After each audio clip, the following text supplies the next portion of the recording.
आज हम आपके लिए लेके आए हैं अर्थशास्त्र विषय का दीर्घ लेसन प्लान। आज का हमारा प्रकरण है उत्पादन। तो चलिए हम स्टार्ट करते हैं। सबसे पहले हम इसका फॉर्मेट देखते हैं। इसके फॉर्मेट में संस्था का नाम, संस्था के नाम में आप जिस भी संस्था में पढ़ रहे होंगे, टीचिंग कर रहे होंगे, उसका नाम रहेगा। दिनांक, कक्षा, विषय, उपविषय, चक्र और अवधि। उसके बाद आपका प्रकरण है उत्पादन, प्रोडक्शन। इसके बाद आता है सामान्य उद्देश्य और विशिष्ट उद्देश्य। सामान्य उद्देश्य आपके विषय से संबंधित होते हैं और विशिष्ट उद्देश्य आपके प्रकरण से संबंधित होते हैं। पहले हम सामान्य उद्देश्य देखते हैं। पहला है छात्रों को अर्थशास्त्र विषय के प्रति रुचि उत्पन्न करना, छात्रों में अर्थशास्त्र के प्रति वैज्ञानिक दृष्टिकोण का विकास करना, छात्रों में शब्द भंडार को विकसित करना, छात्रों में अर्थ स्पष्ट करने की शक्ति विकसित करना, छात्रों में व्यक्तिगत एवं सामाजिक गुणों का विकास करना, छात्रों में व्यावसायिक अर्थशास्त्र का महत्व स्पष्ट करना। उसके बाद है विशिष्ट उद्देश्य में ज्ञानात्मक उद्देश्य। ज्ञानात्मक छात्र उत्पादन का प्रत्यास्मरण कर सकें। बोधात्मक में छात्रों को दैनिक जीवन के उत्पादन का महत्व समझाना। और अनुप्रयोगात्मक उद्देश्य में छात्र उत्पादन के वर्गीकरण को सुनिश्चित कर सकेंगे। इसके बाद आपका है सहायक सामग्री। सहायक सामग्री में आपके चाक, डस्टर, सैम्पट ये नहीं रहेगा, ये आपकी आवश्यक सामग्री। सहायक सामग्री में जो उसके अलावा आप सहायक सामग्री उपयोग करते हैं, जैसे चार्ट हुआ, मॉडल पेपर हुआ, कोई मॉडल हुआ, इस तरह से आप सहायक सामग्री में लिखेंगे। उसके बाद आपका शिक्षण विधि। शिक्षण विधि में जिस विधि का आप प्रयोग करेंगे, व्याख्यान विधि, प्रश्नोत्तर विधि, पूर्व ज्ञान, छात्र उत्पादन के बारे में सामान्य जानकारी रखते हैं। उसके बाद प्रस्तावना प्रश्न आपका बनेगा। यहाँ आपको प्रस्तावना प्रश्न लिखना है। छात्राध्यापक क्रियाएं और छात्र छात्रा क्रियाएं। छात्राध्यापक क्रिया, अगर आप छात्र हैं तो छात्राध्यापक लिखेंगे, अगर छात्र हैं तो छात्राध्यापका लिखेंगे। पहला प्रश्न है हम सभी खाने में क्या खाते हैं? चावल, दाल, रोटी या। प्रश्न 2, चावल, दाल, रोटी क्या है? अनाज है। प्रश्न 3, अनाज को खेत में क्या किया जाता है? उगाया जाता है। प्रश्न 4, उगाने का शाब्दिक अर्थ क्या है? उत्पादन, पैदा करना, अपनाना आदि कहते हैं। फिर प्रश्न 4, उत्पादन से आप क्या समझते हैं? आपका समस्यात्मक प्रश्न हो जाएगा। फिर आप उद्देश्य कथन बोलेंगे। छात्रों, आज हम सब मिलकर उत्पादन के बारे में विस्तृत अध्ययन करेंगे। फिर आपका प्रस्तुतिकरण पहला है।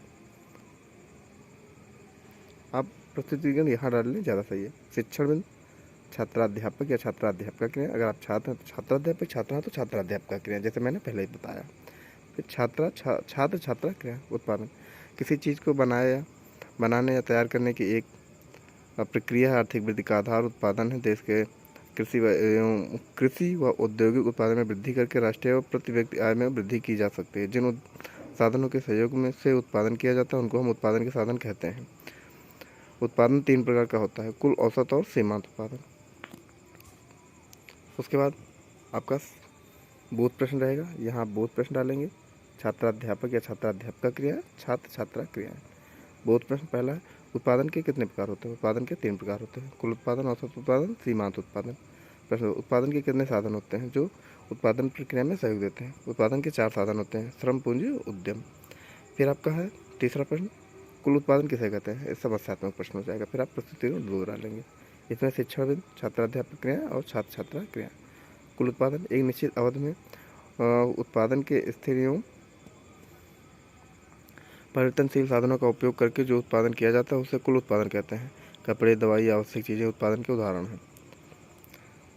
आज TAP AP प्लस बराबर LMP इक्वल टू ETP। विषय वस्तु को यहाँ थोड़ा बढ़ाएं, मतलब इसका ये कि जो शिक्षण बिंदु है इसको थोड़ा सा और आपको बढ़ा लेना है। फिर आपका है बोध प्रश्न। बोध प्रश्न, छात्राध्यापक क्रिया, छात्र क्रिया। कुल उत्पादन किसे कहते हैं? एक निश्चित अवधि में उत्पादन के स्थिर एवं परिवर्तनशील साधनों का उपयोग करके जो उत्पादन किया जाता है उसे कुल उत्पादन कहते हैं। प्रश्न 2, उत्पादन के उदाहरण क्या हैं? आपके ये आवश्यक चीज़ें हैं, जैसे कपड़े, दवाई, शर्ट। प्रश्न 2, औसत उत्पादन किसे कहते हैं?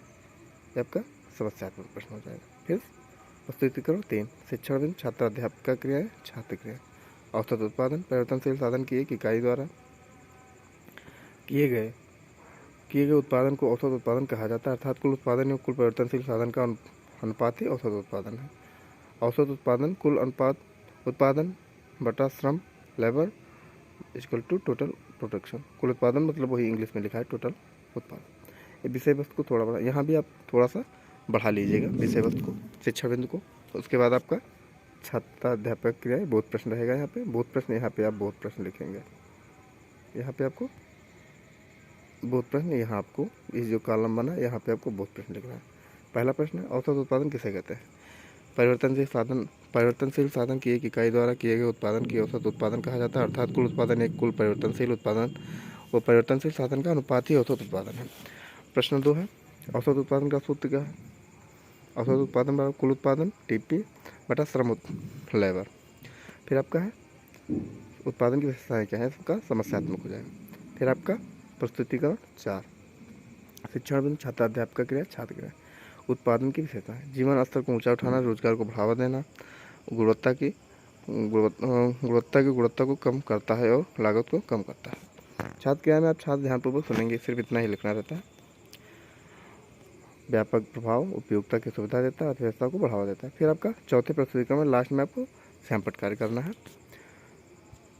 आपको ज़्यादा सही रहेगा आप एक चार्ट पेपर पे, ब्लैक चार्ट पेपर पे सैंपट कार्ड को जो मेन बिंदु हो उनको लिख के और एक इस साइज में काट के और अपने सैंपट कार्ड में जो भी आपकी कॉपी है उस पर आप चिपका दें, थोड़ा ज़्यादा अच्छा लगेगा। हमने यहाँ नहीं किया क्योंकि ये प्रैक्टिस प्लान था, इसलिए नहीं किया है। ऐसे कॉपी में मैंने कॉलम बना के लिख दिया है।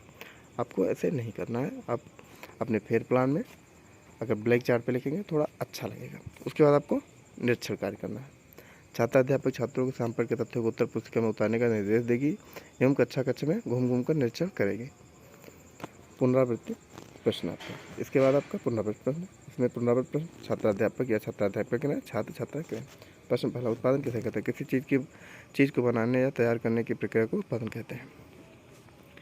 इसके बाद है आपका प्रश्न 2, उत्पादन की मुख्य 2 विशेषताएं क्या? रोजगार को बढ़ावा देना, उपयोगिता की सुविधा देता। प्रश्न 3, उगाने की शाब्दिक अर्थ को क्या कहते हैं? उत्पादन। प्रश्न 4, उत्पादन के साधन कितने हैं? नाम बताइए। उत्पादन के 4 साधन हैं, भूमि, श्रम, पूंजी, उद्यम। फिर आपका गृह कार्य, छात्राध्यापक छात्रों को उत्पादन की परिभाषा और विशेषताओं के बारे में लिखकर घर से लिखकर लाने का आदेश देगा या देगी।